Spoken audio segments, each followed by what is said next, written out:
Great to be with you, Alyssa. Alyssa is a global development reporter at Devex based in Washington, D.C. Like me, David is based in the UK. And we've got lots to get into. Maybe we can start with three stories that are all kind of connected, at least for me. I'll see what you two think. But, we had one about localization at USAID. We had another, which was about advice for local orgs that want to break into USAID. And then a third that was about philanthropy, that trying kind of new approaches to grant making that are also designed to be more local. So once again, localization shows up in a big way on the pages of Devex. Not a surprise. There's a lot of interest in this broad theme. But maybe we can just start with you, Alyssa, telling us about this localization situation at USAID. Why some countries seem to be far ahead of others, some missions far ahead of others in terms of localizing. Definitely. Yeah. So we looked at USAID's last localization progress report, which came out a couple of months ago. And kind of at the way end of the report, one of the appendices, there's a number of different country by country progress report percentages. So that means how much funding, local funding, is going to organizations in each of these countries. And specifically, this is looking at missions. So how much funding flows through the missions and gets to local organizations that are in each of those nations. So that's what we were curious about looking at, kind of seeing, okay, are there any trends here? Are there reasons why some are doing better than others? And there were some reasons for that. And then there were some that bucked the trends. So we kind of Some had mysteries, I agree. As I read through that great story, I was like, wow, this is really mysterious.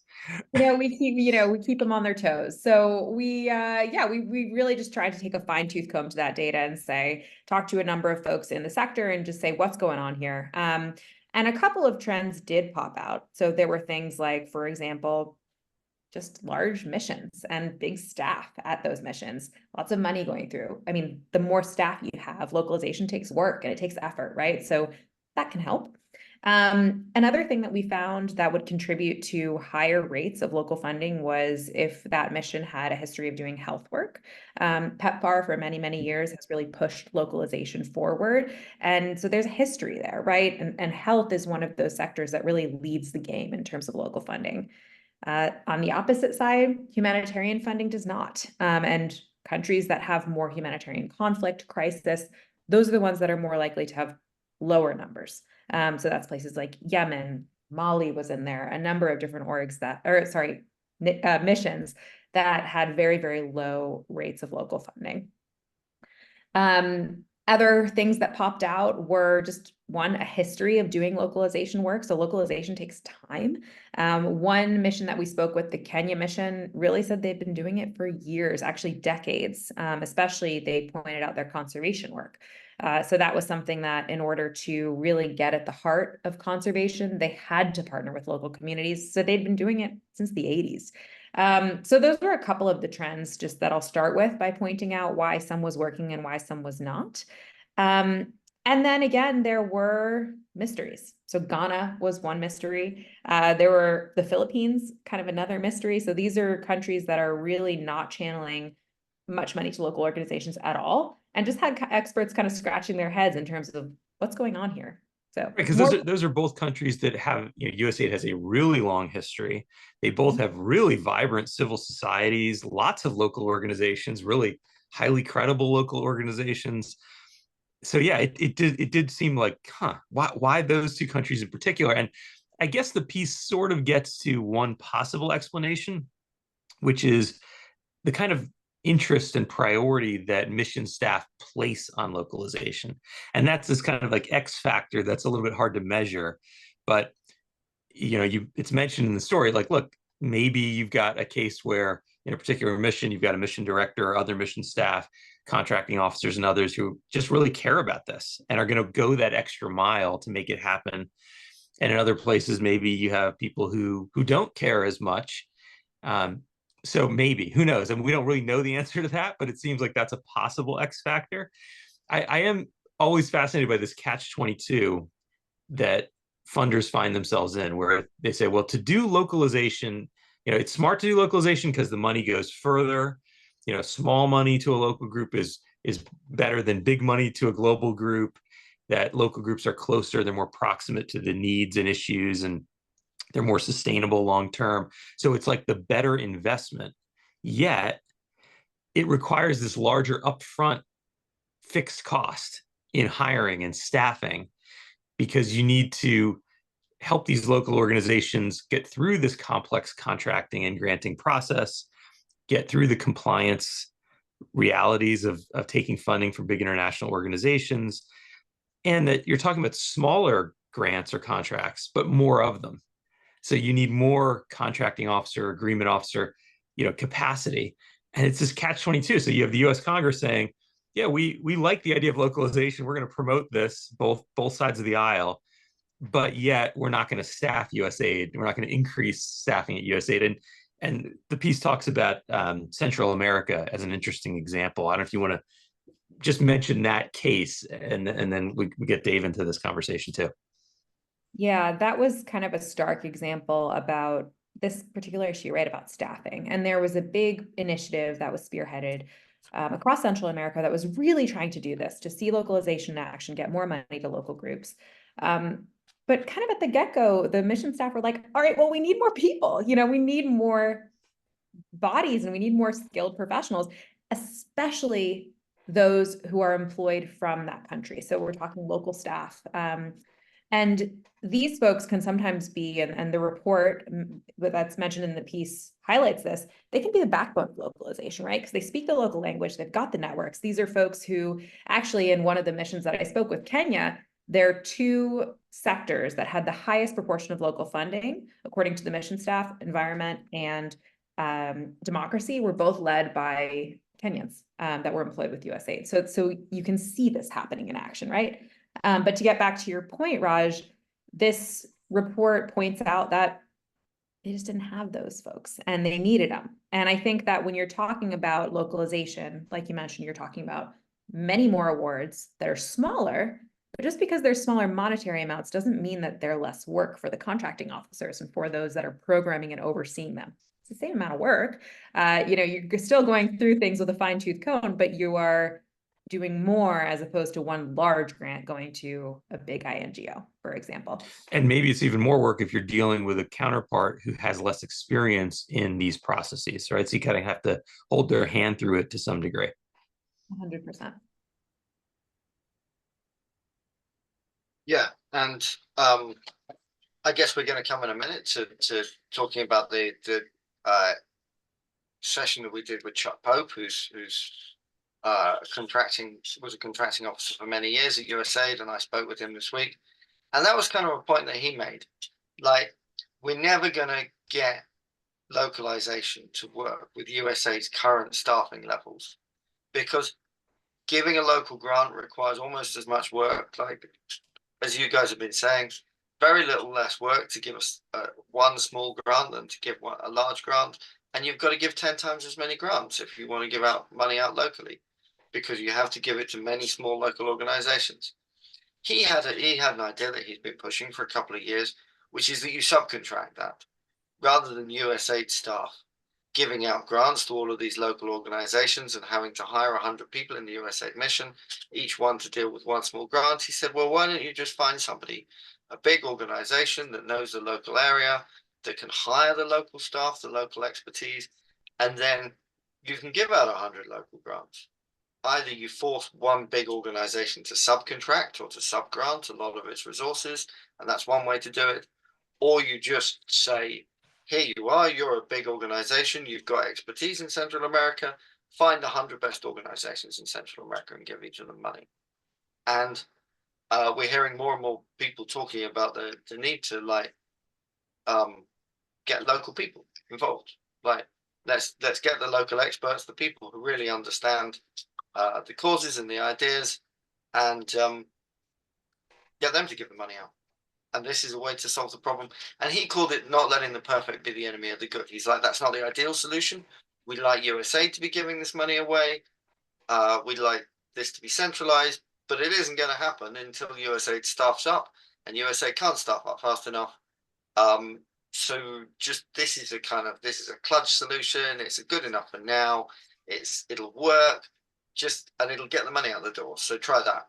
But For whatever reason, there's a lot of reluctance to have that happen, and there could be all sorts of internal barriers that we don't fully understand that would prevent that from happening.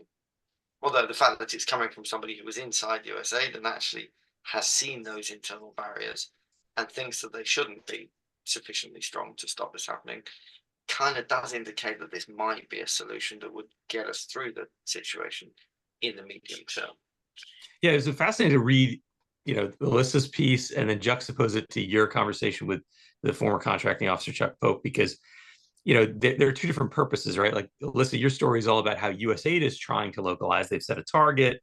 They're working through their missions. They're trying to make this happen. And then the other side, Chuck and his work is trying to help organizations win business from USAID. So it's the two sides of the same coin. And his advice to local organizations really points to exactly the problem USAID is facing. He said, look, there's not enough contracting and agreement officers. So if you make one little mistake, you're out. Like, they're not going to have the time or the patience to deal with the fact that, I remember one example in your discussion, submitting a 30-page proposal when they asked for 25. Like, no, you're out. And, that's kind of interesting, right? That might have been like a great local organization ready to do the best possible work. And, somebody formatted the document differently and it's 5 pages longer, and now they're out. And everybody loses in that scenario. They lose, but also, like, the US government, US taxpayers lose if they were really the best partner. But our system as it is can't accommodate those minor, challenges. So he's basically telling local orgs, look, your best shot is partner with an organization that the USAID mission staff already knows. So when they see your name, they say, well, we don't know this group. They might be really ready to throw you out. Well, they know the other group, your partner, okay, maybe they're legit, and that you need to kind of buy into the credibility of existing partners of USAID. And all of that, to me, just points to this risk-averse culture that we know, the US government has set this up, and we'll get into it in another story later on too. But there's just risk-averse culture that, of course, if you're a contracting officer, your main job, you think, is like, how do I avoid money getting wasted or stolen? And so that comes in real conflict with the whole point of localization. And you go back to what you're familiar with and what you're comfortable with. And that might also have to do, Dave, with his idea around intermediaries. I mean, this is something we've been talking about a lot. I've had lots of discussions with people at senior levels in USAID about this. Like, can't you just find some kind of intermediary that's much less costly than the current model of primes and subs? Some form of an intermediary that takes a very small percentage, but can pass the money on and sub-grant much more efficiently. But it gets into this question of accountability, who's accountable, what are the compliance standards like, and all those things end up costing real money. So I thought it was just fascinating to read your two pieces together in the same week. Yeah, for sure. And it really struck me, like, it's the same barriers again and again and again. USAID wants to do things differently, but it doesn't want to do things differently. It wants other people to do things differently, but it doesn't want to change how it does things. Or it wants to change how it does things, but it can't, because it doesn't have the resources. It's running up against the same barriers again and again and again. It just feels to me really like somebody who wants to lose weight but doesn't want to go running.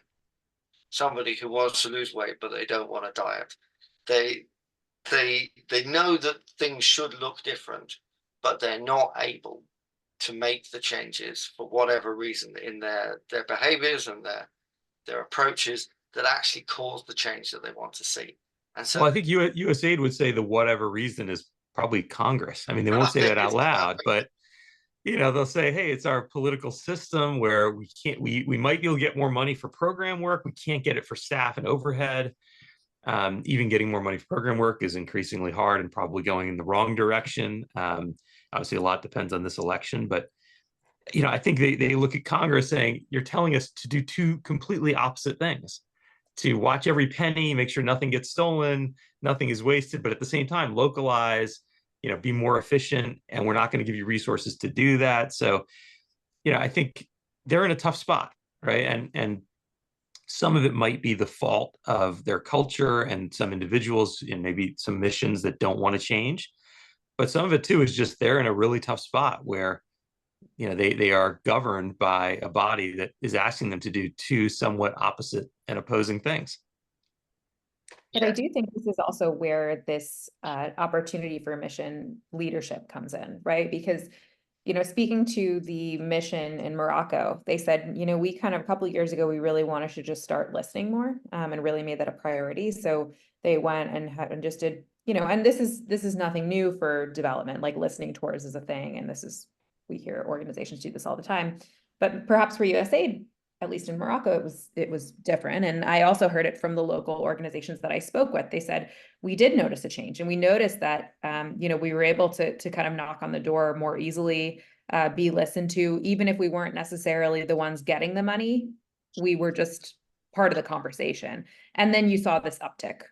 So I think there's even within these restraints and these confines that we're talking about, things that might not have, again, an immediate impact, but perhaps over the long term, because this takes time, right? And it takes time to listen, it takes time to build those networks, and it takes time for the mission staff and local organizations to get to know one another. So a hint of optimism there, perhaps. I could say two things in response to that. One is it's clear that there is stuff that USAID can do within its existing confines. And it is really hampered by Congress and by the lack of resources and that sort of thing. But it's also hampered by its own natural habits and inclinations and tendencies and history that have kind of got it into one way of working. And we know that changing to a different way of working, changing internal cultures is really tricky. And that obviously is a process that it's going through that will take time. And then I guess the other thing that's really interesting is what you said about they started to listen, and listening is free, right? And we talk a lot about getting the money out the door, getting the money to different organizations, but it's interesting that what they were able to do really easily was listen to local organizations, set the priorities that local organizations wanted to set, that they were able to have the conversation, change the way they did business, and that they could do immediately. And then years down the line, that turned into more local dollars. But actually just listening to local people and doing what they want is something that shouldn't be hard. Like, it should be something that we could do straight away. Yeah, I think a lot does depend on the country and kind of its status and history. You know, you mentioned Morocco. I was actually there a few months back. I happened to be at this university a week after Samantha Power, just even days after she was there for an event. And it's called the UM6P. It's a large polytechnic university in the country. And she had gone there to announce a number of local initiatives and really exciting stuff. And you could see it at the university. First of all, it's a really impressive campus. They have tremendous backing from, you know, the local mining company that works in the area, and they fund a lot of that university. They're providing scholarships to African students from all over Africa. They've got a lot of startups happening there, incubators. I mean, it's a really dynamic place. And you could just see that if you have a USAID mission that cares about this issue, they're in a place where they can make it work. You know, they've got some competent government agencies to work with, you know, really capable local organizations and a university like that. So there's a lot of the right ingredients. And I think in a lot of other places, as you mentioned, your piece, Alyssa, especially in a humanitarian situation where now you're in conflict, there's real crisis. You've got, you know, warring factions in a place like Sudan, as an example. The level of risk just goes so high because you're out there on your own as a USAID mission trying to say, all right, let's, you know, partner with these local groups. And we have none of that infrastructure, none of that, you know, ability to have faith and confidence in some official institutions that will back us up and work with us. It just makes it that much harder. And so you talk about in the story how USAID's Bureau of Humanitarian Assistance is just really far behind on this process compared to others. And that somewhat leads to another story we had, which was around the Inspector General report. Maybe you want to mention that one, Alyssa?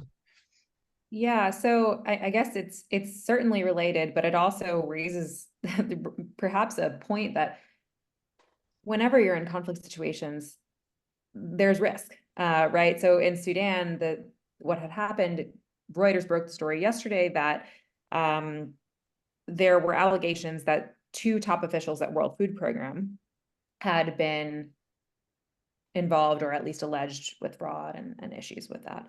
And it kind of came at a difficult time for USAID because just a couple of days before that, the Office of Inspector General for USAID's office had come out with a report saying that USAID's oversight of multilats, like the World Food Program, was not quite up to par.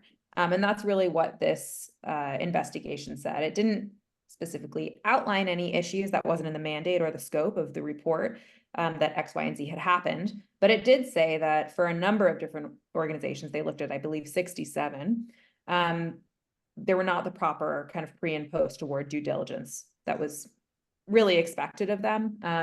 For a couple of organizations, including WFP, including including UNICEF, and including the World Bank, there was one particular pre-assessment due diligence that is supposed to be done every 5 years. And 5 years had passed since those organizations, or 4 or 5 years, since those organizations had that pre-assessment done. So you're talking about a lapse of assessment. So the report just really kind of details that. And again, not great timing, considering that just a couple of days later, one of these partners had made the headlines for allegations of fraud. So yeah, it can be difficult to program, as we all know, in a humanitarian conflict and crisis. And these are some of the reasons that makes them more complicated. Yeah, and for various reasons, Alyssa and I have both spent a decent amount of time talking to local staff in various different countries, including Sudan, recently. And there's quite a frustration among people who are actually there on the ground with the infrastructure. Like, there's some highly competent people on the ground working in INGOs, working with multilaterals and so forth. And they just seem to be dealing with people who are pouring money in through a very long chute from very far away, and it's kind of landing on the ground and it's kind of pouring into these huge organizations. And they say there's nothing, they don't know, they're not dealing with the right things, they're not doing the right things. We're very frustrated. We can't communicate with the people who have the decision-making power all the way up, far away at the other end of this vast funnel. We can't get them to do the stuff that they need to do, the stuff that's actually going to make the difference. There's a lot of people coming in, they're being sent from far away, they don't have the qualifications, they don't have the skills, they've been parachuted in here from somewhere, we don't know where they came from, we don't know why. And these local staff are just getting they're shaking their heads. They're like, why are we having to deal with this? I feel like USAID has historically gone with funding multilaterals because it's seen as a low risk activity, because they have the compliance skills and so on and so forth. But I think we're seeing that there still is risk funding very large organizations. Not least. One thing that a local leader said to me recently was that the USAID cares a lot about the risk of the money going missing, but it doesn't care at all about the risk of nothing getting done. And but I think we see that there's still a risk of the money going missing with these very large organizations as well, because there's this huge fraud at WFP. And so you do have to wonder, like, are they actually achieving what they think they're achieving by engaging with these very large organizations, which I guess are seen as the easiest way to distribute money in a crisis? We've got to get a lot of money out the door. Who knows anything about Sudan? Nobody knows anything about Sudan. Well, WFP, who've got a presence in the country, we can just pour a ton of money into WFP and they can get it out the door. And then we've kind of solved our first problem, which is just allocating the cash we've been given. But then there doesn't seem to be much assessment of whether the program actually achieves the results it was supposed to achieve. Yeah, that's the really hard part, right? Is if you're measuring against results, then you might even allow for some waste. You might even allow for some corruption. You won't want it to happen. You'll do everything you can to stop it. But, you know, in some of these contexts, you can't be that shocked if there is some. And so instead, we have this, you know, puritanical view around development and humanitarian funding that not a penny can be wasted. And that, you know, perversely leads to potentially really ineffective programming, really inefficient spending. But it's a tough thing. You know, it's very hard to explain that back to governments that are allocating taxpayer dollars to say, yeah, it's going to look a little messy and there might be some mistakes here along the way, but in the end, you're going to get more bang for your buck because local orgs are closer to the problems, and, you know, a small amount of money goes a lot further for them. And so instead, as you say, we end up funding through these really long, I like that visual of this kind of long funnel coming from Rome or coming from New York. And yeah, I mean, in a way, I can see this dynamic, this tension that's been around for forever, but it's getting much more heightened today as you see more pressure on overall funding levels. You know, they're coming down. There's a lot more political resistance to increasing funding. At the same time, the humanitarian needs are growing. So like something has to give. And that something should be, in theory, what the grand bargain said, you know, more money going to local groups. And yet we're seeing the opposite. You know, we're seeing that risk aversion winning out. So it's a real tough tension. And I feel for USAID reading that OIG report because, you know, here we are complaining that they're not doing enough on localization. And you can imagine a report like that internally saying, oh, we better put more resources toward monitoring the World Bank and the World Food Program. I mean, what, really? Like, does that help? Is that really going to help when those are massive multilateral organizations with their own compliance, with so many shareholders and stakeholders pushing their own requirements on them? You know, does this make logical sense? Maybe not. And yet these are just the realities this agency is forced to confront. And also, like, kind of to bring us full circle with the conversation, Chuck Pope has been just all over Devex this week, but I had spoken with him a couple, you know, for this story earlier. And he, you know, to hear him tell it, this also goes back to staffing, right? It's like, do folks have the time and the manpower to do this? Often the UN agencies, for good reason, tons of experience, lots of networks, they're the ones that, you know, these agreements are loose for a reason, right? In terms of the way in which USAID monitors the UN, because they're multinational, multi-governmental institutions, it is looser, right? So I think the way that Chuck said it is something has to give, and this gave, right? So it all kind of is related, and these stories are not happening in isolation. Rather, they're kind of various symptoms of a lot of the same topics that we're discussing. Well, before we depress our audience too much, you know, there is progress in a lot of this stuff. And we've got one story that was maybe a good example. Dave, you want to tell people about Sarah Jerving's story about Humanity United and what they're doing? I mean, this is a case of a foundation actually trying something different, you know, trying to make some progress on this issue. Yeah, this is a story about, which I absolutely love, about participatory grant making. And this is effectively a big organization bringing in the beneficiaries, sitting down, listening to them. They brought in a kind of handful of workers. This was grant giving to organizations working with migrant workers. And they effectively brought in a panel of a handful of migrant workers and said, where do you want us to give the money? You're the guys who are dealing with the problem on the ground. You're the guys who are tackling these issues.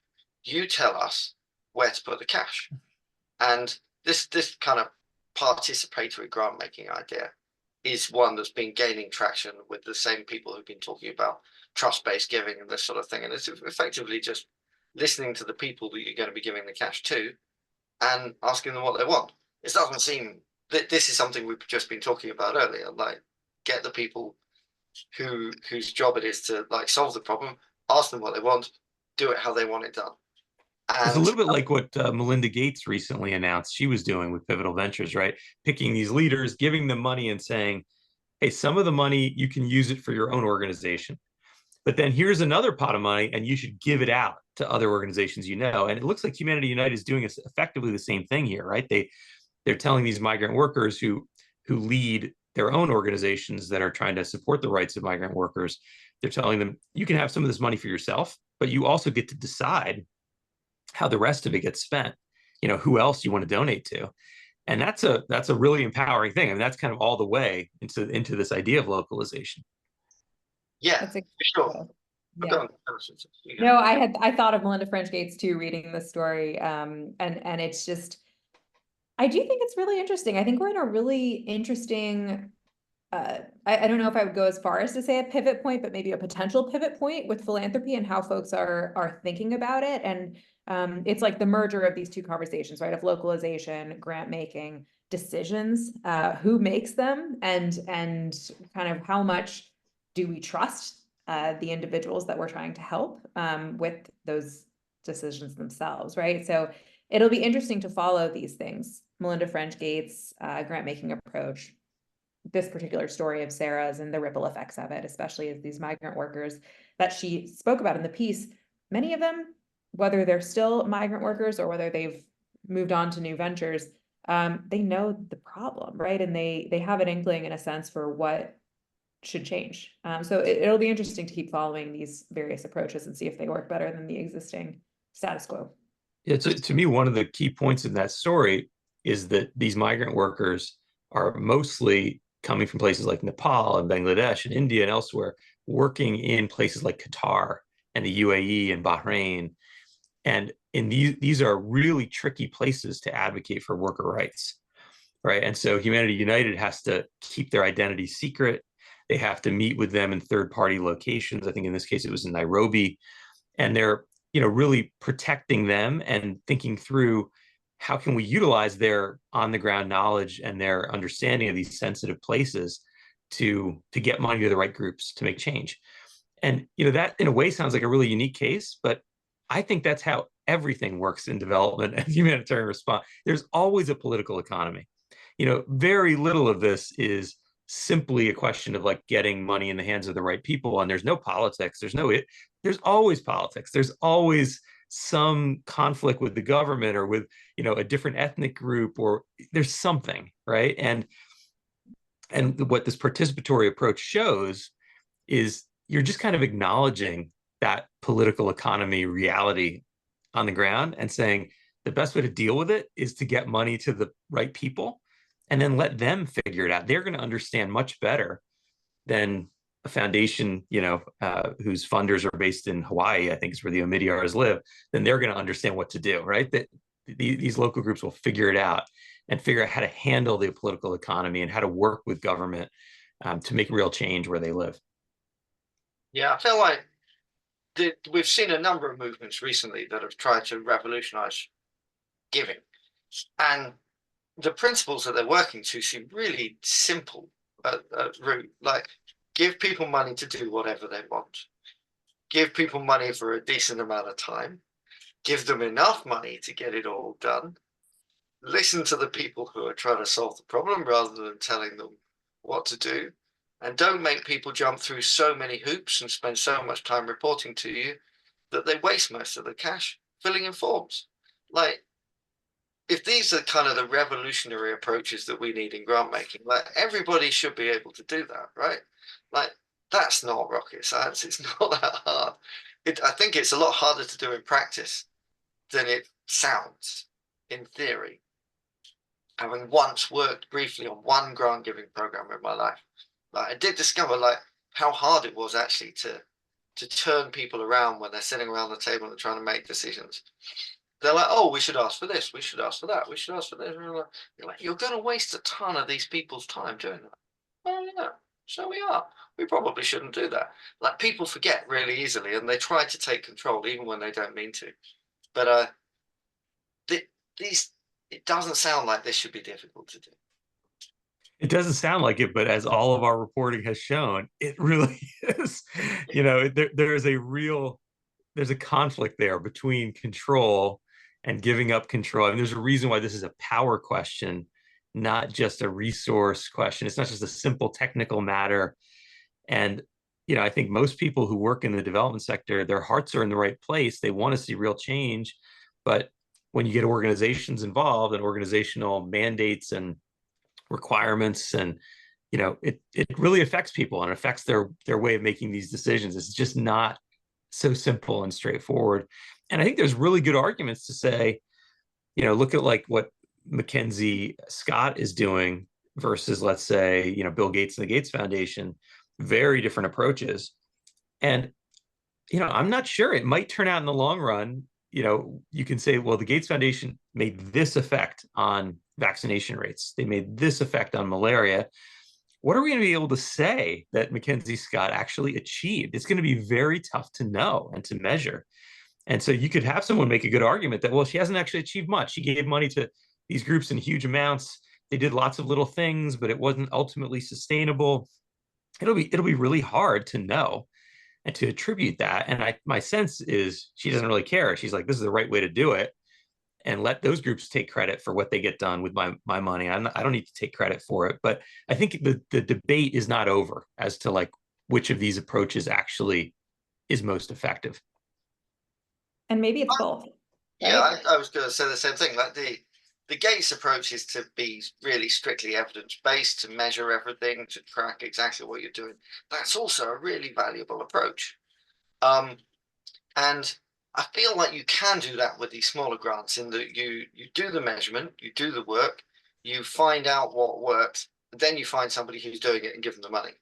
Like, and then you don't try to measure everything that that person's doing on the ground because it's just too hard to do. The cost of the cost of measurement is anything up to about 25% of the grant. In some cases, when they're doing social impact bonds, they found that in order to accurately measure whether the bond does what they think it does, it costs 25% of the money that you give away just to measure whether it worked. So once you're confident that the intervention works, then get rid of all the measurement and just hand the cash out so that it's done. But it's like you see the Gates approach where you are tracking everything and you're being very scientific and so on and so forth. That's really valuable too. Like I think we can make a case for both interventions, both being far more effective than the way that money has traditionally been handed out to people. Well, shall we end on one last story, which is itself is yet another debate? I don't know, Alyssa, if you want to tell us about this piece, which is all about the green revolution, the would-be green revolution in Africa.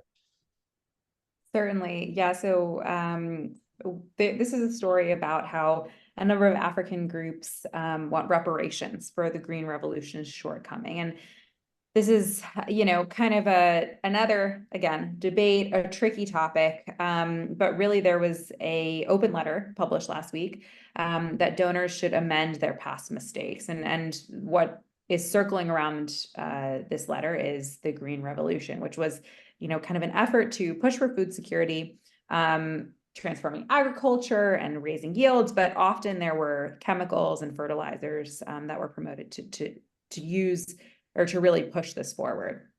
Now, this is kind of, there was a lengthy back and forth in terms of whether or not this, kind of what the folks that were putting on the conference felt and, kind of what these local groups felt. But it's tricky because I think there's mixed success, right? And that's been documented in improving yields and with many criticisms saying that they had not, and that had not achieved at least what they had hoped to achieve. So yeah, it's an interesting story. It's kind of one of these tricky subjects within, I think, ag development in general is kind of what approach do we use to really see a transformation and a change. But maybe I'll stop there for now. Well, and similarly, maybe both things can be true, right? I find myself in conversations with real proponents of agroecology who say there's sustainable ways to do agriculture and to really increase yields at the same time. And it's healthier, it's better for the environment. And they sound really convincing to me. They show me data and examples that seem really convincing. And then I'll have a conversation days later with a leader in an organization that cares a lot about using science-based approaches and is a proponent of chemical fertilizers and maybe even GMOs. And they too sound extremely convincing around the data and examples that you can't get there. You can't get to the amount of yields required in places like sub-Saharan Africa without using the latest approaches. I think AGRA, which is the group that sponsors this event, told our reporter, look, it's a bit of both, like you can do agroecology and you can use the latest science and evidence-based approaches. And maybe there is somewhere in the middle, but this is a point of real debate that continues in the agricultural community where you've got people who feel very strongly on both sides of this issue. And the Gates Foundation has long been associated with AGRA. They're one of its big funders, and they're a proponent of this idea of using science-based approaches. What are the best seeds, especially as droughts get longer and more severe, that kind of way of thinking. And so this debate just continues, and it looks like it'll be a big topic of conversation at the forum, which I think is next week. Yeah. And I think to highlight that, a quote from the story was just basically a reporter, David, had said, the the hosters of the conference had said in a 5-page statement to Devex, kind of disagreeing with a number of the points that were raised in this open letter, but they also stress that they're welcome to an open dialogue. So again, it's this push and pull of like, we agree, but we disagree, but we agree to disagree, but let's have an open conversation about it. So, I mean, the fact that it's a 5-page letter tells you something right there. yeah, definitely. One thing that jumped out at me was this call for reparations from the Gates Foundation. It seemed a bit rich to me, really. I mean, this is a voluntary donor. Bill Gates didn't have to spend his money on him trying to improve agriculture in Africa. He could have spent it on buying himself a Scottish castle or a yacht, and then another yacht, right? And this is perhaps something that's been a problem in the previous story that we were talking about as well, is it seems a little odd to go after a philanthropist, someone who's chosen to spend their money on doing good in the world, for not doing good quite as well as you would have liked them to have done it, when there's a whole bunch of other billionaires running around actively trying to make the world a worse place for everyone who isn't a billionaire. Like, we need to say to people, thank you very much for the money. Thank you for coming and trying to help. At the same time as saying, we'd like you to do things a little bit differently. And I wonder if we... Yeah, I think the tricky thing here is the principle of first do no harm, and I guess my guess is the folks who are asking for these reparations, they are probably looking at this and saying the Gates Foundation has actually done harm in our communities because they're promoting a form of agriculture that leads to pollution. And so my guess is they're looking at it from a different perspective, but I see your point, and it's true. It's like no good deed goes unpunished, right? I mean, we often are writing about people trying to hold accountable those billionaires who are philanthropists, whereas there's very little ink spilled about the vast majority of billionaires, I mean, could be 80-90%, who really just secret their money away and don't do much with it other than benefit themselves. So yeah, it's a fair point. What's the right way to hold these philanthropists accountable? Because there has to be accountability, and you have to make sure they're not doing harm in the world. And there is real question around legitimacy too, right? But how do you do all that while keeping in mind the broader framework that you just laid out? Yeah, exactly. It's better to fall over your feet than to sit on your hands, right? And so at least he did something. But yes, but we do need to, if you're coming in and you're trying to help and you're actually worse than useless, somebody should probably say, please stop now. Thank you. But if you did something of some use, we should probably... Well, look, I think this is fodder for yet another debate that we will probably see on our pages coming up. So why don't we wrap up here, because we could keep going. There's so many great stories on Devex. As always, if you haven't seen all these stories, or if there's others you want to check out, subscribe to the Newswire. That's the easiest way. It's our free daily must-read newsletter about all things development, health, humanitarian, sustainability. Like, you'll get it all. And you can see these pieces and many more we didn't have time to get to. And one thing to keep in mind, coming up on October 24th is Devex World. That's our flagship conference. Have you guys both been to a Devex World before? I have. I think it's going to be Alyssa's first time, I believe. It'll be my first time. Yep. Yeah, it's quite a thing. I mean, we do at Devex probably over 100 events a year, but Devex World is really a special one because it's not necessarily something we're doing for others or on the sidelines of other things. It's really our own moment, and it's a moment where we really look ahead. We're trying to look kind of around the curve, what's coming in global development. And so it's quite an unlikely group. Some billionaire philanthropists, some social impact innovators, some government leaders. It's a really interesting group that we gather in Washington, D.C. and online around the world. That's coming up October 24th. If you're interested in attending it, there is a ticket you have to buy to go, but those tickets are on a big discount, I think, for just 2 more days. August 31st is the deadline. So if you are thinking about coming, you're interested in it, check out Devex World 2024. We've got a website for it. Learn more about it. And we hope to see you there in person, or at least following along online. And you get a chance to meet everybody who you hear on this podcast too, if you get to be there. So looking forward to seeing people at Devex World October 24th. And great to be with you, Dave. Great to be with you, Alyssa. This has been another episode of This Week in Global Development.